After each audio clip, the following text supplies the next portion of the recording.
National Weather Service in Nashville has issued a severe thunderstorm warning for northern Lewis County in Middle Tennessee, southeastern Dickson County in Middle Tennessee, northwestern Maury County in Middle Tennessee, northwestern Williamson County in Middle Tennessee, Hickman County in Middle Tennessee, until 12:15 p.m. Central Daylight Time.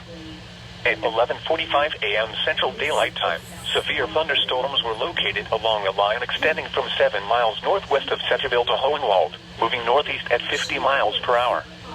Hazard, 60 miles per hour wind gusts. Source, radar indicated. Impact, expects damage to roofs, siding, and trees.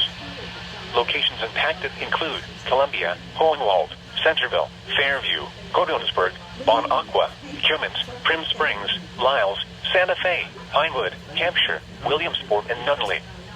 This includes the following highways: Interstate 40 near mile marker 154, in between mile markers 177 and 184. Interstate 840 between mile markers 1 and 18. A tornado watch remains in effect until 4 p.m. Central Daylight Time for Middle Tennessee. For your protection, move to an interior room on the lowest floor of a building.